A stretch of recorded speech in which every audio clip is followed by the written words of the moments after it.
Hello everyone. Sexual reproduction in flowering plant part 14। आज की video में पहले वीडियो में आउटब्रीडिंग डिवाइसेस तक हो गया है। आज की वीडियो का टॉपिक है हमारा पॉलन पिस्टल इंटरेक्शन। देखो ये डायग्राम मैंने एलएस ओवरी का डायग्राम बनाया हुआ है। इसमें stigma, style, ovary has ovule और ओव्यूल के अंदर होता है एम्ब्रायो सैक। स्टिग्मा है sugary substance plus boron plus calcium ion. ये पॉलन ग्रेन के जर्मिनेशन के लिए sugary substance plus boron plus calcium ion का होना यहाँ बहुत ज़रूरी है। तो पॉलन ग्रेन्स या तो अपने ही फ्लावर के पॉलन ग्रेन्स, जिसको हम सेल्फ पॉलिनेशन बोलते हैं, यहाँ पर यही शो किया हुआ है कि ये पॉलन ग्रेन्स स्टिग्मा पर गए, स्टिग्मा ने उसको रिसेप्ट करा, और जब स्टिग्मा ने उसको इसकी सरफेस रिसेप्टिव है तो स्टिग्मा ने उसको एक्सेप्ट कर लिया, और करने के बाद ये pollen grains nutrients sugar plus boric acid इसको एब्जॉर्व करेंगे और intine comes out in the form of pollen tube through germ pores। और जब ये इंटाइन पॉलन ट्यूब की फॉर्म में आएगी, ये पॉलन ट्यूब स्टिग्मा पर जो पॉलन ग्रेन्स यहाँ जर्मिनेट कर रहे हैं, यहाँ से अराइज होकर ये स्टाइल में से आ रही है, और स्टाइल में इसका मूवमेंट भी कीमोटैक्टिक मूवमेंट है, क्योंकि हमने अभी तो ये दिखा रखा है कि हॉलो है, पर इसके अंदर भी तो पूरी सेल्स होंगी, तो सेल्स के मिडिल के स्पेस में से होकर जाएगी या सेल्स के इंट्रासेलुलर स्पेसेस में से होकर जाएगी, वो तो बात की बात है। यहाँ पर जब वो भी उसके अंदर इसका जो टिप होता है ये केमिकल रेस्पॉन्स शो करता है। जब इसको केमिकल मिलेगा तभी आगे मूव करता है। अब मान ले मैं ये कह दूँ ये इधर क्यों नहीं मूव कर गया, ये सीधे स्टाइल में से होता हुआ ओवरी में एंटर करेगा और फिर उसके बाद ओव्यूल में एंटर करती है पॉलन ट्यूब। तो यहाँ पर इसका जो क्वेश्चन है टॉपिक आज का है pollen pistol interaction. Pollen pistol interaction का मतलब पॉलन जो अराइज होते हैं आइदर ऑफ सेम स्पीशीज, और अगर मान लिया एक ही स्पीशीज़ के हैं तो कई बार अपनी ही स्पीशीज़ के पॉलन ग्रेन, अपने ही फ्लावर के, वो स्टिग्मा उसको भी एक्सेप्ट नहीं कर पाती, इनकॉम्पैटिबल होती है।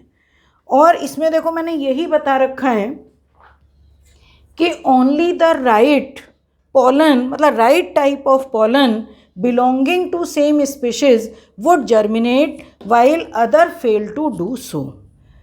कॉम्पैटिबिलिटी एंड इनकॉम्पैटिबिलिटी, ये मेन पॉइंट है इसका। Compatibility and incompatibility of the pollen pistil is determined by special proteins. The compatible pollens are able to germinate. यहाँ पर तो ये मेन पॉइंट ये है कि compatibility and incompatibility of the pollen pistil is determined by special protein. The compatible pollen are able to germinate. अगर incompatibility होगी, मान ले रॉन्ग टाइप है, तो रॉन्ग टाइप का दो तरीके से, सेल्फ इनकॉम्पैटिबल और इनकॉम्पैटिबल। अगर सेल्फ इनकॉम्पैटिबल है तो अपनी ही फ्लावर के जो pollen grain same bisexual flower है, तो कई बार ऐसा होता है बाइसेक्सुअल फ्लावर है, कंडीशन कैसी हो गई, प्रोटेंड्रस कंडीशन। तो अब पॉलन्स तो बन चुके और अभी जो स्टिग्मा की सरफेस है वो रिसेप्टिव नहीं हुई है, और जब सरफेस रिसेप्टिव नहीं हुई है तो वो उसको एक्सेप्ट ही नहीं करेगा, ठीक है ना। या तो स्टिग्मा सूख जाएगी या वहाँ जाकर पॉलन वो सूख जाते हैं। तो ये मैंने बुक इसलिए उठाई हुई है, सब बच्चे एनसीईआरटी का 33 पेज पर जब ये वीडियो देखेंगे एनसीईआरटी भी साथ रखेंगे। If the female parent produces unisexual flower, sorry एक minute,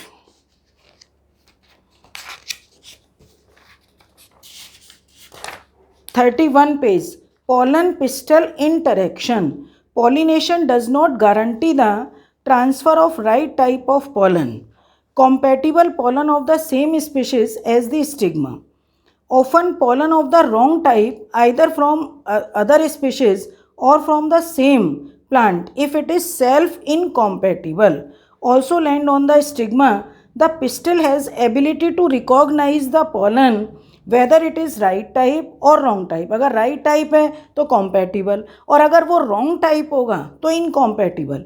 it is of right type, if it is of right type the pistil accept the pollen and promote pollen pistil events, जो मैंने अभी समझाए थे।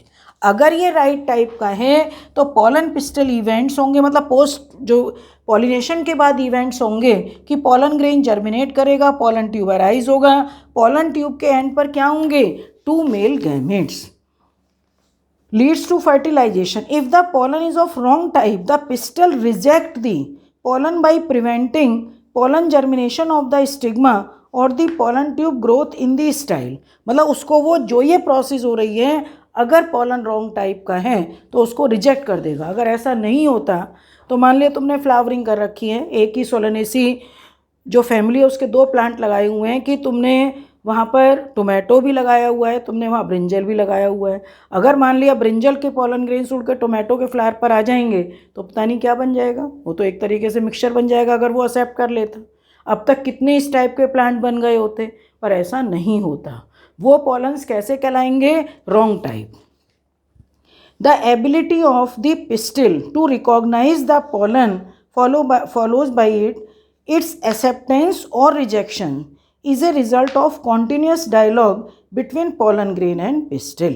This dialogue is mediated by chemical components of the pollen interacting with those of the pistil. ठीक है, और केवल right type का जो पॉलन होगा वो ही स्टिग्मा पर जाकर अपनी प्रोसेस को, जो इसके इवेंट्स हैं उसको कंप्लीट करेगा।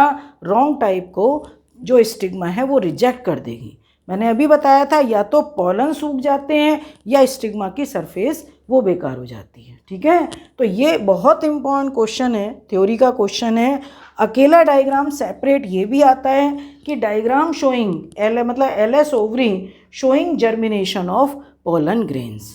यहाँ पर पॉलन ग्रेन्स के जर्मिनेशन को लेबलिंग भी आती है कि 6 to 8 लेबलिंग करनी है, तो सब बच्चे कर सकते हैं। ये स्टिग्मा है, एक लेबलिंग ये भी कर सकते हो।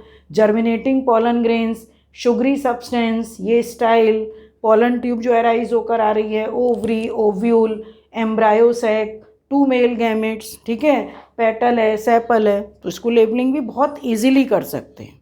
ठीक है, तो इस वीडियो का टॉपिक था आज पॉलन पिस्टल इंट्रैक्शन, जो कि एक बोर्ड के लिए बहुत इम्पॉर्टेंट क्वेश्चन है, थ्योरी का क्वेश्चन है, इम्पॉर्टेंट क्वेश्चन है। उसके साथ साथ ये डायग्राम भी दे सकते हैं। ठीक है बेटा, ओके, थैंक यू।